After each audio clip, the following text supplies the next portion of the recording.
The MLB trade deadline is less than a month away, and I want to look at three Phillies prospects that I am not trading at the deadline. Now, it is important to preface this with saying I am somebody that falls in love with prospects. I thought that Michael Taylor was going to be the five-tool stud outfielder. I thought Jonathan Singleton was going to be the next Ryan Howard. I thought Jared Cosart was going to be, at the very minimum, a number three. The list goes on and on and on.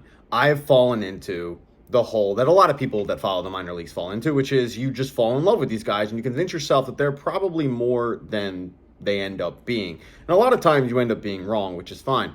So while I personally would not trade these three players, if they are traded, there's a better chance than not that they don't end up hitting, because that's just the reality of baseball. I mean, it's a sport of failure, and that trickles down to the minor leagues.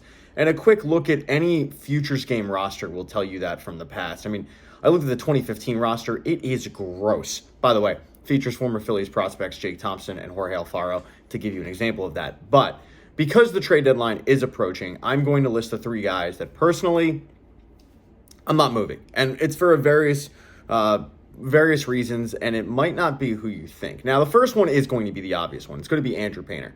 Andrew Painter is 22 years old. At 20 years old, he was vying for a rotation spot coming into spring training until his elbow fell off.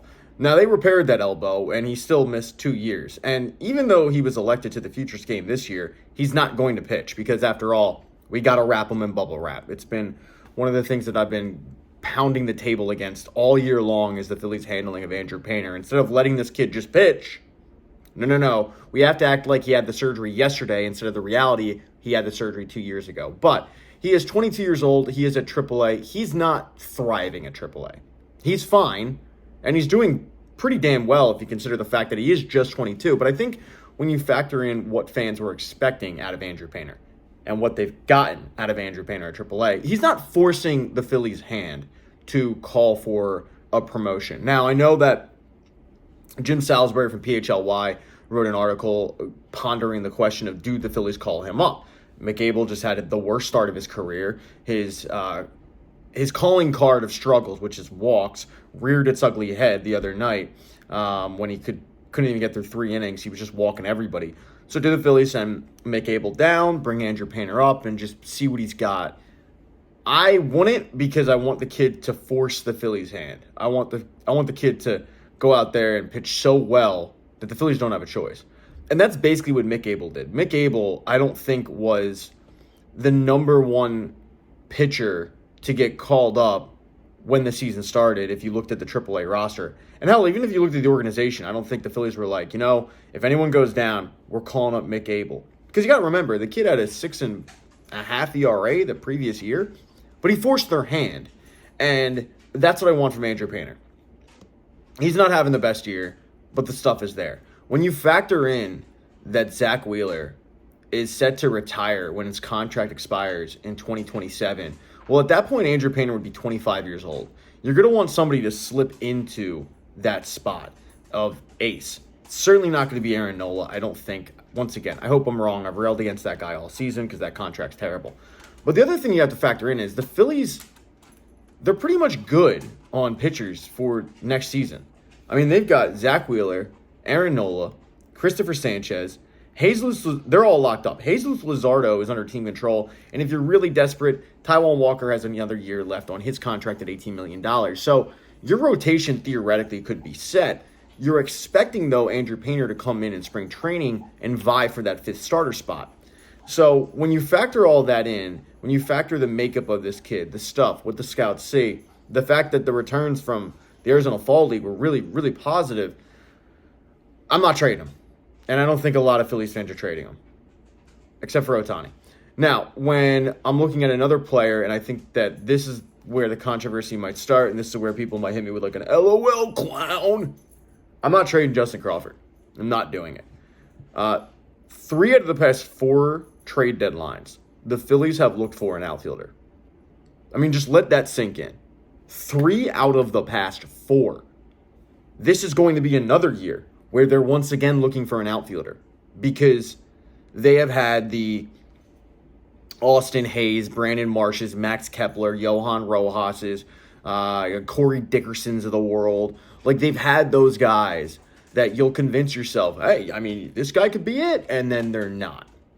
Now, I am a bigger Johan Rojas fan than most, but the fact is, the Phillies do not trust him against righties.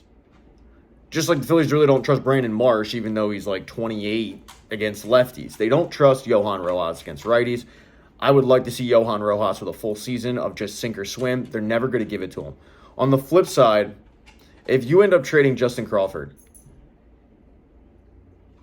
I don't know where you go next season because you're going to need Justin Crawford next season. I mean, people are vying for Justin Crawford now, and the reason why they're doing it is because this kid is 21 years old, 21, I think, and he's in AAA. Dominating. I'm not trading him. Now, when I looked at Justin Crawford, I think the most impressive thing is twofold. One is the fact that last year he ends the season by reaching AA Reading. He comes into spring training. He performs so well that the Phillies go, hey, we're actually going to not send you back to AA. We're going to send you to AAA. And he thrives at AAA. Like, if Justin Crawford had hit 250 with an OBP of 330, I think a lot of Phillies fans would be okay with that because you go, well, look, he's young for the International League. He's super young.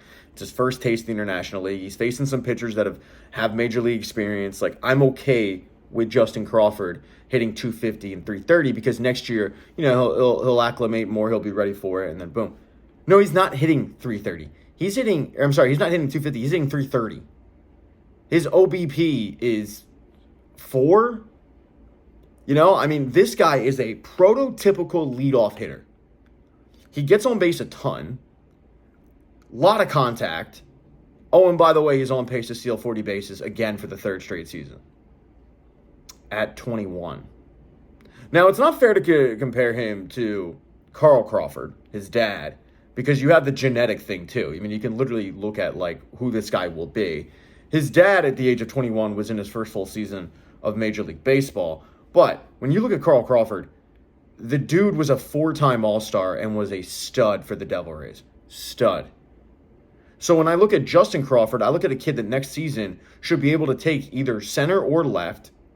You slot him into the back of the lineup, and then you see if he can force his way to the top because they don't really need a leadoff hitter right now, but they will, maybe in a year or two. So I'm not trading Justin Crawford. He's their best outfield prospect right now. If you really want to trade an outfield prospect, you could trade Dante Nori, last year's first-round pick, but I'm not trading Justin Crawford. I want Justin Crawford in a Phillies uniform. I wanted it yesterday. They don't really need to rush him, though, because it's not like the team is struggling. They will address outfield, as I said, again at the trade deadline. But yeah, I'm not trading Justin Crawford. And the third guy that I'm not trading, it's catching prospect Eduardo Tai. This one's more organizational based, though, because Eduardo Tai is an 18-year-old playing at single A Clearwater and performing pretty well. But the most impressive thing about Eduardo Tai, you look at his slash line, it's not all that impressive. His power numbers are impressive. He's got 17 doubles, he's got 10 home runs. It's an 18-year-old. Also, he is the 7th-ranked prospect in all of baseball when it comes to catchers. I think he's their 4th-ranked prospect in their system. Again, though, it doesn't really mean much. Every year, that 100 list is riddled with players that never amount to anything. But when you look at the organizational need right now, catcher is kind of it. You've got JT Realmuto entering the last year of his contract. Now, Eduardo Tai is not ready to slide into JT's spot. But you see this year how much this organization depends on JT Realmuto with the fact that Rafael Marchand can barely get on the field. He can barely get on the field. You would think that he would be your heir apparent right now, at least, to JT Realmuto. He's a young catcher, and they're still throwing out JT 4 every 5 days. I think a realistic situation is they re-sign JT Realmuto to a 2 to 3 year contract. They like the way he handles the pitching staff, and then when he finally is ready to retire right off into the sunset, at that point you hope that Eduardo Tai's development would have pushed him so that he is the heir apparent. But they also have other prospects at catcher that they can trade, mainly Aurelios Ferrebis, and I'm probably butchering that name. He's 19. He just got promoted to Clearwater. The problem is he's literally behind Eduardo Tai. He's literally his backup. So while he's a decent prospect, he's blocked. He's blocked by the better guy. The better guy that I'm not trading. Now, Eduardo Tai could amount to the next Jorge Alfaro. The Phillies could go out there and they could draft a catcher in round 1, and he could be a college catcher, and he could be an advanced bat, and you throw him in, high A Jersey Shore, and you hope that he reaches Double A by the end of the season, and boom, next thing you know, like next season he's pushing JT. Who knows? But right now, as it stands, I'm not trading Eduardo Tai. I'm not trading an 18-year-old catcher who has 27 extra base hits in A ball.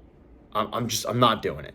Could the wheels fall off? Absolutely. Could I look back on this in a year and laugh at my stupidity? Of course. But those are the 3 guys I am not trading at the deadline.